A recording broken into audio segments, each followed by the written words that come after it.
Again, Jacob, name changed to Israel, he loved Rachel.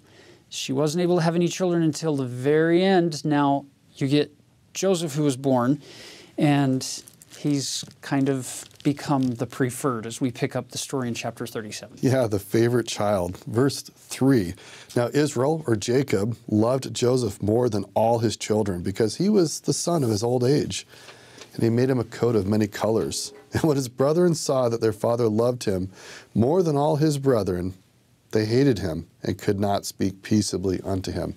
It reminds me of some of the confrontations that Jesus is going to have with the Pharisees and the scribes, and a little later on the Sadducees in his life, where they just can't abide the fact that Jesus is the beloved Son, and he's making claims, and it's making them angry.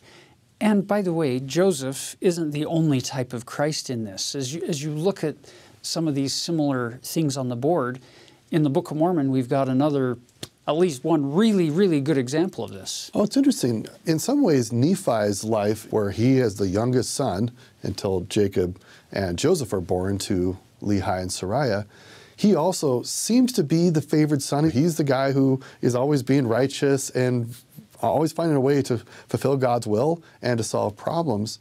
And the older brothers hate him and conspire to kill him. And we have these similar things where Nephi essentially serves as a servant to the family, building a boat and doing other things like making a bow. And eventually, Nephi becomes the king. Although he rejects the title, he acts like a king once they get into the new world, appointed by God, but it follows the same pattern like we have with Joseph. And I can imagine Nephi in his own life probably loved the story of Joseph because it gave him, Nephi, perspective in his own suffering, that if people are persistent in God's covenants, that God will find a way to lift us up and help us in whatever circumstance we're in so that we can find joy and peace in our life. So the Nephi and Joseph literary connection is a fun one to consider. It's beautiful. And you add to that the idea of the dreams. In the Nephi account, dreams and visions and very clear messages from heaven shared, not always loved and appreciated by the people with whom you're sharing them. Actually, the clothing too. He takes on Laban's clothing, and so all sorts of interesting connections. So if you go to chapter 37, verse 5 through 8, you get his first dream, where they're binding sheaves of grain. Well, then he follows it up with another dream in verse 9 through 11, where he includes the stars and the sun and the moon. And included in this dream is his father. And that starts to make Israel or Jacob wonder. And his brothers envied him. And then we pick up the story where they're off feeding the sheep, feeding the flocks.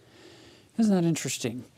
Jesus will use that same metaphor with some of the leaders of the people, the rulers of the Jews, where he'll refer to them as the shepherds in Israel who really haven't been watching over the flock well. They've been in it for them, not for the flock. And then Jesus will use that analogy of, I am the good shepherd, because the good shepherd gives his life for the sheep. He doesn't just watch over the sheep. He actually is willing to die in order to save the sheep, in contrast to what the shepherds in Israel at his time were doing. So as he goes, sent by his father to go and be with his brothers, take them food, take them, find out how things were going. They see him while he's yet a long ways off. And verse 19, it says, they said one to another, behold, this master of dreams, this dreamer, he comes. Let's do him in, basically. So they conspire. And isn't it fascinating who it is that comes to his defense? Originally, Joseph hasn't even arrived there. It's Reuben, the oldest son, who they say, let's kill him. But verse 21 says, and Reuben heard it, and he delivered him out of their hands and said, let us not kill him. And Reuben said unto them, shed no blood, but cast him into this pit that is in the wilderness, and lay no hand upon him, that he might rid him of their hands to deliver him to his father again. So Reuben says, we're not going to do this. And then it seems that Reuben somehow leaves, probably goes off with the flock or something, because he's not part of this next conversation. So you get in verse 25, the Ishmaelites, don't be confused by that name, because most of the time if you hear that Ishmaelites, you would think, oh, these are the children of Ishmael. These are relatives through grandfather Abraham up the line. And the answer is they're Ishmaelites. There's a double E there. It's a different group of people, Midianites. And they're coming from Gilead. They're traders going down to Egypt. And notice in verse 26 which brother it is that steps forward now. And Judah said unto his brother, what profit is it if we slay our brother and conceal his blood? Come, let us sell him to the Ishmaelites. It's fascinating to me that in the Hebrew, the name Judah becomes a pretty familiar name if you translate it to Greek and you read it in the New Testament. His name shifts from Judah to Judas, who sells Jesus for 30 pieces of silver. Here it's for 20 pieces of silver. It seems to be the cost of a common servant or slave at their time. And actually, it's really significant because even far more ancient than when these guys were alive, it was a common phrase to say something's worth 20 or 30 shekels. It was a way to say it was of no worth. And so even sometimes we talk about, oh, 20, 30 shekels might be worth something. Metaphorically, in their culture, 30 shekels or 20 shekels literally was the phrase you would use to say, this is of no worth to us. It's of no value. And that's actually how Judas felt about Jesus and how Judah and his brothers felt about Joseph. So they negotiate that with the Midianites, these Ishmaelites. They sell him, and then they've got this issue of, well, what are we going to tell Dad? How are we going to cover this up, what we've done? Because keep in mind, from their perspective, they have just given Joseph a death sentence. But the blood's not going to be on their hands, so to speak. As a slave down in Egypt, what are the chances of his life expectancy being long at all? More than 30? Not much. And what we see going on here is that the sons are now going to practice deceit. So they take this cloak, this coat. Back in 37 verse 3, it was again referred to as the coat of many colors. You'll notice if you look at the footnote that it refers to the Septuagint word. Those of you who don't know what Septuagint is, that's simply the Greek translation of the Hebrew Old Testament, the Hebrew Bible, that is being written. That Septuagint is being written at the time of Christ. They're writing it into Greek because most of the educated people in the first century could read Greek. Not everybody could read Hebrew and understand Hebrew. It's like today. For many of the English-speaking world, the King James Version translation is how we encounter the Bible. Most of us don't go to the Hebrew. For the Jews living the time of Jesus, many of them only spoke Greek, like most of us speak English in the English-speaking world, and so they needed a way to be able to access the Bible, and so they got it through the Greek translation, which is called the Septuagint. The Septuagint. And they actually, when they would speak, they're speaking Aramaic. And the Targum is the Aramaic translation of the Hebrew Bible, and they're just developing the written form of the Aramaic at the time of Jesus. So that's not fully developed at that time. So Septuagint is kind of a big deal. So the Septuagint word indicates many colors, but the Hebrew term, it says, may indicate simply a long coat with sleeves and not be associated with bright colors of cloth woven together, which is a fascinating thing. We don't have any more detail, but it's this idea of a cloak, a covering, a garment, something to signify covenantal preference given by a father to a child. I don't know about you, but for me, it takes me back in my mind, clear back to the beginning in Eden, where Adam and Eve are found naked in the garden. And what did God the Father have provided for them? Coats of skins to cover their nakedness. So I don't know if it's similar to the garment given to Adam and Eve in the Garden of Eden to cover their nakedness, but at least the metaphorical connection is strong enough to say, wow, this is something where we can tie it into that Greek word. Again, we'll be covering this more next year in the New Testament, but the Greek word enduo is translated in our Bible as put on. It's a item of clothing that you put on. Enduo, some of you might look at that and say, wait, that looks a little bit like the word endow. That's what the word endowment is. It's to put on sacred clothing.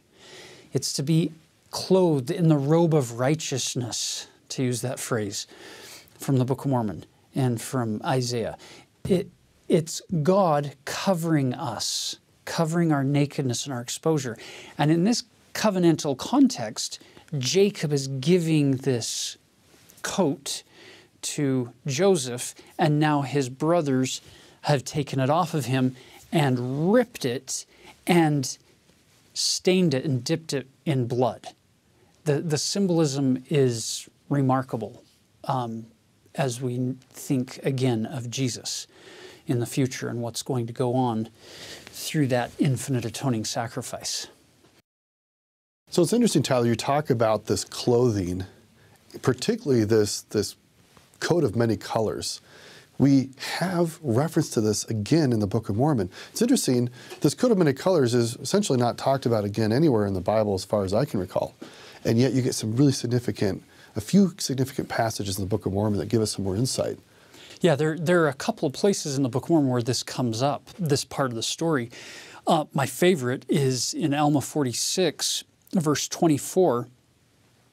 This is the section of the story where Captain Moroni is establishing that title of liberty and trying to rally the Nephites to the cause of Christ and to fight for truth and to defend their God, their freedoms, their liberties, their families.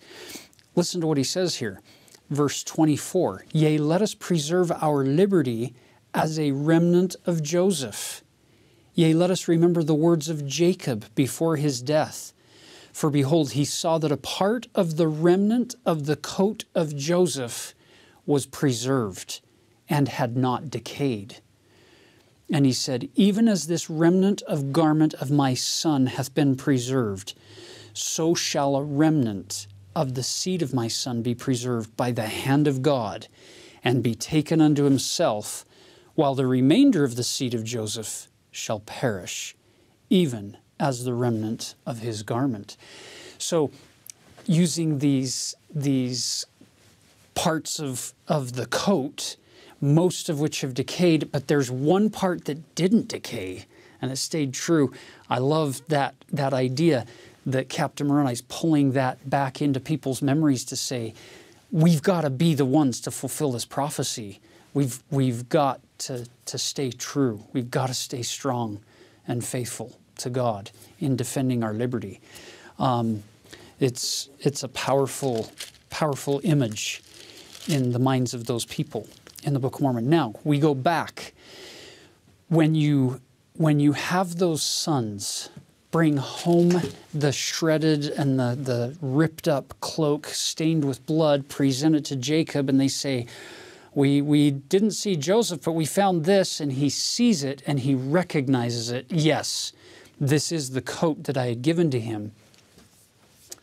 Then Jacob does what every ancient father seemed to do in that time period. He instantly goes into mourning, and the first thing he does is rips his own coat and sits down in sackcloth. Look at verse 34. Jacob rent his clothes and put sackcloth upon his loins and mourned for his son many days. And everybody's trying to comfort him. Everybody's trying to make him happy. But he's lost Joseph. No parent ever wants to bury a child. And isn't it fascinating that when Jesus is going to be crucified on the cross, one of the things that we learn in Matthew's account is that the veil of the temple was rent from top to bottom, ripped. The covering, the thing that made it so that people couldn't see into the bosom of God, they couldn't come into the presence of God, it gets ripped open. Among all of the many interpretations of the veil rending that are all valid from different angles symbolically, I love looking at least one of those many angles being that it's a symbol of God ripping that veil from top to bottom, very similar to what ancient patriarchs did at the death of their children.